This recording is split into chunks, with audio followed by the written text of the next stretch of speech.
Alright, so in this video I want to tell you a little bit about this incredibly delicious and extremely high quality 2017 Raw Puerh that I have just posted up to hyperionherbs.com. So I'll show you a little bit of the cake. You know, I really tried to not drink a bunch of this, but it was really quite difficult. And as you can see, the cake has a little bit of a shine. I'll try to get it close and see if it'll focus, but it probably won't focus that well. But you can still see it's a really nice, high quality cake. The smell is really nice. And what blew me away about this tea when I first got a sample of it back in April is two things. First is I drank it and it was really soft, really gentle, really mellow, really round, and really well balanced. And the predominant flavor is just this nice sweetness. There's no bitterness, and there's a touch of astringency, but it's basically just the kind of astringency that you want, that has sort of a cleansing effect to the palate and also has that sort of stimulating quality to the digestive system.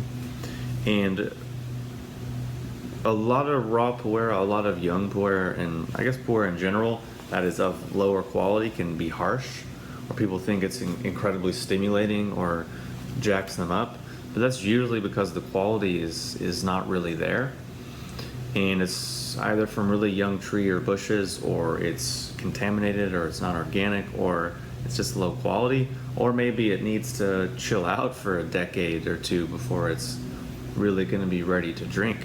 Whereas this is ready to drink immediately and will only get better with age. And another thing that really stood out to me was the quality of the raw material.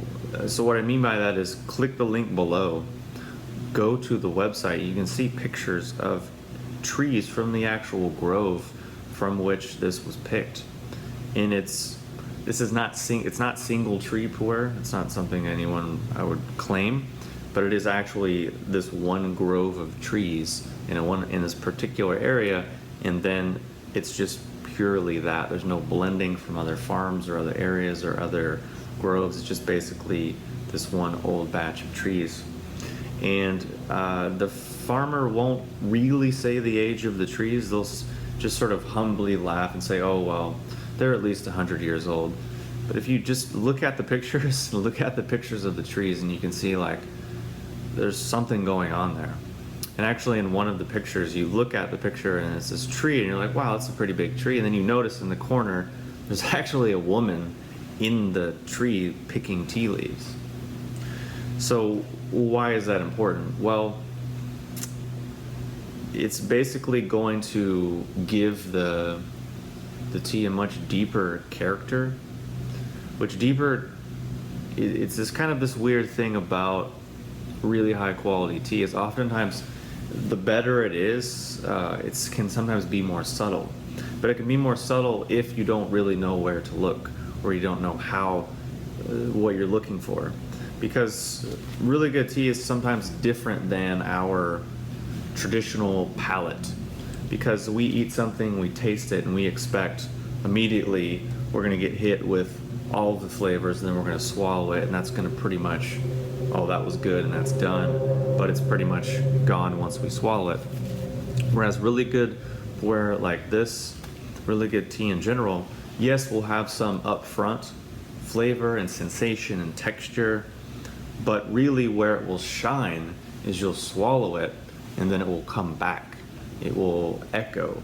There's a Chinese phrase that, these aren't the tones, this isn't the Chinese pronunciation, but it's basically huigan, Huigan, and it kind of roughly means returning sweetness, but it means a lot more than that.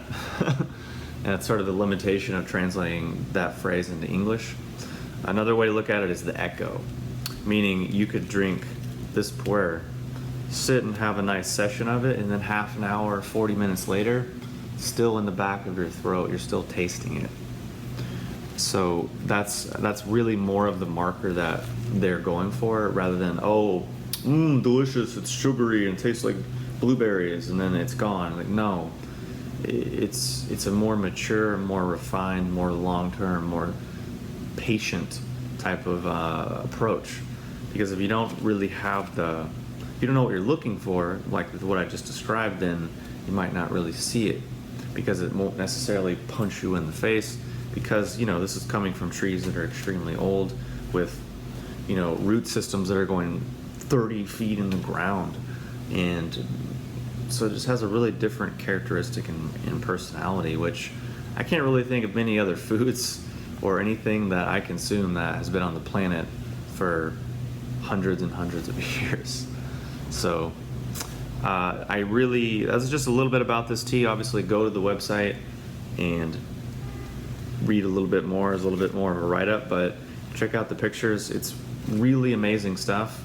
And because I'm able to get it so close to the actual source, I'm actually able to offer it at a really good price, because it's really difficult to find pu'erh that actually is what it says it is, because it's the most dubious, one of the most dubious markets going right now.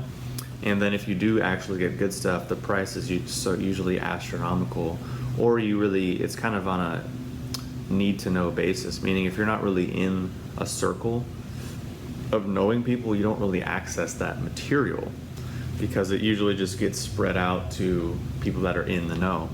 Because generally with stuff like this, it's really wanting it to go to a good home and wanting it to go to someone who can appreciate it.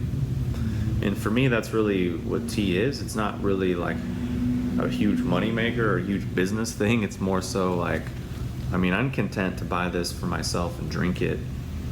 I just so happen to be able to get enough at a good price to be able to share it with other people who can hopefully appreciate it as well. And also in the future, I'll be doing more education on these types of teas and appreciating and actually developing our capacity and our palate to go deeper into it, because it is really a skill. And it's a very, very rewarding skill, actually, at that. Something that really keeps giving in terms of our health, in terms of how it makes us feel, and in terms of just pure enjoyment, or taking some time to just chill out and relax and maybe gather with people or have some introspection. And I know a lot of people do tea videos and they drink it, but honestly, it's difficult for me to do sometimes, because if I'm drinking this tea, then I'm drinking it. I don't really want to be blabbering about it. I kind of want to enjoy it. But if I'm talking, then I just want to be talking. I don't want to try to mix and match and do both.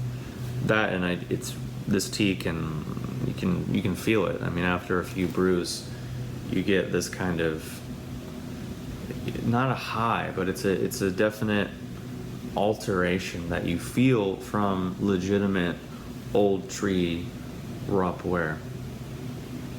So go click the link below, go to Hyperion Herbs. You can check out these cakes. They're 100 grams. I think the price is somewhere around $40 for 100 grams, which that's a lot of tea. And basically you can, let's say you brew 5 grams, you could brew that 5 grams 15 times. So you're looking at thousands and thousands and thousands of brews for $40 for something that is actually legitimately old tree material. It's completely organic, completely clean, and really well balanced and well rounded. So I'm probably gonna go drink some now that I'm talking about it. I need to drink some more. So anyways, thanks for watching this video. Check out the link below, and I'll talk to you soon.